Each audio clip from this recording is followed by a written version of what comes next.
Hi, everyone. This is Becky Droz, and thank you for listening to the Gorilla HR podcast. Today, we are going to talk about one of my favorite topics, and that is Gen Z and newer workers.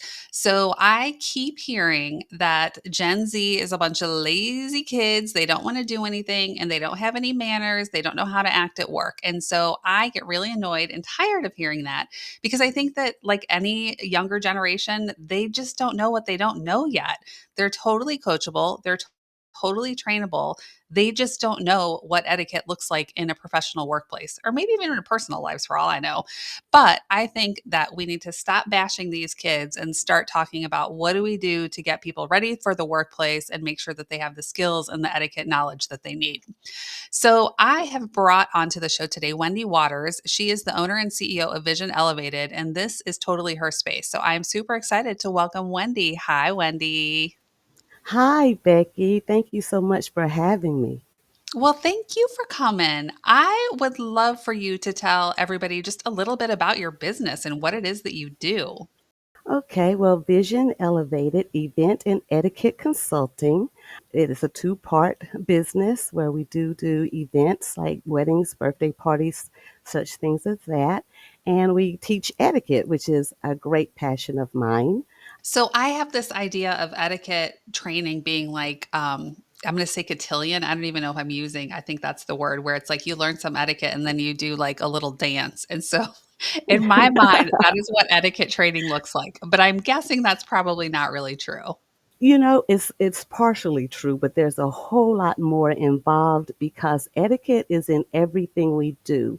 And the primary use of etiquette is not to offend someone. Okay, I like that as a mission. Like, so we want to start out by basically being non-offensive. That shouldn't be so hard to do. Right. But it is sometimes, and especially if you don't know certain things. So, what are some of the common complaints that you hear when people are like, "Oh, these people they don't know any etiquette. There's things that they're doing, and how could they be doing that?" Like, what are some of the common etiquette faux pas that you hear about? Well, a lot of times people want to know about the forks and the utensils and how to use them, or why is someone coughing without covering their mouth, or things of that sort. Those are the most common things. So, with the forks and the knives and all of that, how important is that in this day and age, and how do people go about learning it? Well, the importance is if you want to be a polished person, to put your best foot forward. So that's where the importance comes. Like, you go to a dinner party and you want to make sure that you're comfortable in your skin and to be able to use everything that's placed before you properly. So I think that that gives us a sense of confidence in the eating and everything we do like that. Yeah, I like the idea of, kind of being polished. So, Hmm. years ago, my husband and I lived in Delaware. We were right outside of Philadelphia, and there was a restaurant that was well known. It was, this snooty, hoity-toity restaurant, and it was called Lebec Fin. And I don't, it's not there anymore. I don't know if they have different restaurants, but anyway, my husband and I went there, and it's a fancy place, and we actually had gotten a gift card for Christmas because we wanted to go. And income wise, like we were okay, but we probably wouldn't have just like gone out and spent our hard earned dollars there because it was a little pricey for us. So somebody gave us a gift card and we went and we walked in and like the decor was fine, but it was definitely, a fancier kind of place. And at one point in the meal, the server took away our empty plates and then he laughed and he picked up this utensil that neither one of us knew what it was. And he said, "Oh, I see you did not use spoons." And Craig and I, we didn't know what soft spoons were. And so it looked kind of like a spoon, but it was like hammered flat on part of it. So he was making fun of us. I guess it's like basically a fancy utensil to essentially lick your plate, like get all the sauce off your plate. And Craig and I didn't know what it was. And at this time, this was like pre smartphone. So we couldn't just Google and be like, what is this crazy utensil? So now Right. where we go when we have somebody who does something that's like uncouth or that's like not very polished, we're always just like, "Oh, I see you're not using your sauce spoon." Like,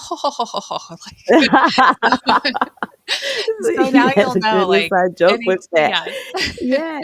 So, yes, and part of me is like, "Well, screw that server, like, how rude is he to, like, mock us while we're sitting there?" But he did, and I'm sure we reflected that in his tip, Well, but absolutely. Yeah, that was not very etiquette appropriate for him as a server, okay? yeah, for sure, for sure. Even to this day I have to think about when I'm setting the table, like which side is my fork supposed to go on versus like the knife and all that. And correct me if I'm wrong, but in my mind, I say the word fork. And so it starts with the F. So the fork is on the left, and then the O is like my plate. And then I get Mhm. like the knife and the spoon. So that I hope that that is right. I hope that the fork goes on the That left. is right, and that is very good, way to remember it as well, Yes. yeah. That's my and I still, if even if I'm setting the table at home for like, a casual casserole, I still have to think about it. That's pretty much how I got started was I had a, dinner party, back in 2022, and I had all the place settings and the utensils, everything out, and some of the guests were like, "You really should teach etiquette because we don't know what to use." It's true. It's true. I think if I did anything beyond just like a normal fork, knife, and spoon, like I wouldn't know where it's supposed to go or what it's supposed to be. Okay, so definitely just the general etiquette of utensils. What are some of the other things that you include in your training? I do meet and greet, Mhm. how to meet someone, how to greet someone, how to shake their hand, the salutations, the eye contact, the posture. We do communication skills along with sitting and standing, walking, chivalry, Ooh, pretty chivalry. much Let's all talk a little bit things. more about that one. So, I recently read an article and it was talking about some of the behaviors that, would have been inappropriate or that were important to do that now have kind of faded away. And one of them was Mhm. like if you're walking, like which side of the sidewalk you're on compared to the person you're walking with, and things that were like important in the days of you didn't want like horse manure and things like to, splatter up onto your dress because of where you are walking. So, what are some of the things around like chivalry with etiquette that you think are still really important? And are there any things that you think have gone by the wayside that are like, we don't really need to do that anymore? I think that a lot of things have gone by the wayside. I always say that chivalry isn't dead, but it may be asleep. I like that. We know the normal things as far as opening the car door, a man opening a car door for their female, or opening the door to a building for them. We know those things. But like you mentioned, when you're walking, the male should be always on the side of danger. So it doesn't matter if it's the left or the right, it's wherever the road is. The male should be on the outside of the road and the toward the road, and the female should be on the inside away from harm. And do you think that some of these things have changed or are maybe asleep because of like just the change in what we have as far as normal gender roles? Or do you think that some of these behaviors could still be applied in a different way? I think that change did happen because of gender roles and things of that sort, but I also believe that they can still be adapted to happen to renew itself like in a different way. I think we still should have chivalry Okay. because it's important because just like if we're walking up the stairs, in your mind, where should the male be with the female? I think of it as whoever might need help or have like a stability issue should be in front so that if there's somebody who's more able-bodied behind them that they could like assist them if they were to fall. Exactly. So when the normal thing of chivalry is the male is behind the female going up the stairs in case she falls. If we're going down the stairs, the male should be in front of the female to catch the fall. And I think I just kind of translate that then again to like, let's say it's an elderly person or a senior citizen who maybe does have mobility issues, like really just in the idea of taking actions to keep somebody safe. I like that. The idea of chivalry in the sense Yes. of providing safety. Yeah, I like that. What are some of the other things that are maybe outdated or asleep that you think need to make a presence again? If you're in a restaurant, the man should let the female order first. With ordering, should it be like Mhm. the oldest female? Is it age? How should that be? Because I would always defer to like my mom and say like, "Oh, you go ahead, you go first." And I think that's a good thing to do, right? The age, elderly, yes. Elderly should always come first in everything, right? We're showing respect, and respect is a big part of etiquette as well. give honor to where honor is due, and that would be with our elders first. So I yes, like I that. agree with that totally. Okay, I've got another question now. Let's say this is a work dinner or a work cocktail party, some kind of work-related event. Talk to me about alcohol. If it's like Okay. a sit-down dinner and they come to you, like when is it okay to say like, "Oh yes, I would love a glass of Sauvignon Blanc," versus like, "I'll just stick with water." You follow the lead of the person that you're there with, the head, like the if it's the president of a corporation, you follow their lead. Okay. If you see them having a drink, it's okay to have a drink. What you don't want to do is match him drink for drink. You don't want to get out of character with your drinking, Yeah. things of that sort at a company event, but you do want to follow their lead. When I was younger, I worked for an organization and I would help plan some of the different events and like holiday party. And I can tell you that at one of them, essentially the table, which they referred to us as the kids table, because we were all in our 20s and most of the other employees of the organization were older than the 20s. So the kids table, eventually we got cut off. And in my mind now, I would be so embarrassed if I did something like that. But at the time, I was just having a grand old time. Fortunately, my behaviors didn't do anything too crazy or embarrassing. Right. I didn't get fired or anything like that. But I do think back to some of the things that I did then, like get cut off at a work holiday party that I'm like, I would not recommend that to anybody else. Like, don't follow my lead on that one. Right, right, right. Yeah, because when we're young, we're thinking free drinks and Yeah. we're going for it. But it's Yeah. like, no, Yeah. just I'm calm like, "Don't cut me yourself. off. I helped plan this party. I am part of the reason we are at this establishment." I was real proud of myself Yeah. there as I was like, "And pass me that bottle of wine again." Okay, here's my next adequate question for you then. If you are out somewhere and you eat something, and let's say either it just tastes really bad or there's like a bone or something that you do not want in your mouth, what is the proper way to behave? Like, what do you do in that situation? So you would take your napkin and you would politely just remove it with the napkin and fold the napkin and put it down in your lap. And does it matter if it's a cloth napkin? Because I'm always really grossed out. I mean, fortunately, this is not something I've had to do often, but I always feel bad, like, having, like, my partially chewed food in a cloth napkin, but I guess that's still the best thing to do, right? Right, but that is the proper thing to do. It's not proper to place the napkin back on the table, but you do keep it in the napkin and keep it folded in your lap until dinner is over. Okay, let's switch now. I'm gonna switch gears here to the wonderful device that we all have on us 24/7, and that is our smartphone. Talk to me about what is appropriate and not appropriate, particularly when it comes to, like, let's say meals and being out or being out in public in general, like on a bus or in a shopping mall or sitting at a table in a restaurant. Like, talk to me about what is proper etiquette for cell phone use. My pet peeve is talking with the speaker on. So Oh, everyone's yeah. listening to your conversation. I'm like, yuck, stop it. Yes, that drives So me crazy. that's one of the things. Even in an That's the office, biggest thing that for drives me. me crazy. Like, I've been in places where there's cubicles and somebody's got their, speaker phone on. I'm like, "Dude, you're in a cubicle." We do not do that. If you're at dinner, the phone has no place on the table at all. If you're in a meeting, of course, the phone should be on silent and you shouldn't check it so often Mhm. because you want to let the person know that you're meeting with that they're important and you're invested in what they're saying. So you don't want to constantly be on your phone. I think that's a really good call out to let that person that you're meeting with know that they are important, because I can't tell you how many times I've been Mhm. somewhere and I like the first thing everybody does is like they get their coffee or their whatever it is and they sit down and like bloop, cell phone right out on the table all the time. And I agree. It's like, Absolutely. I'm here with you all, but I'm only like 70% here because if my phone rings, they're more important. Right. Which goes back to etiquette means not to offend someone. Yes.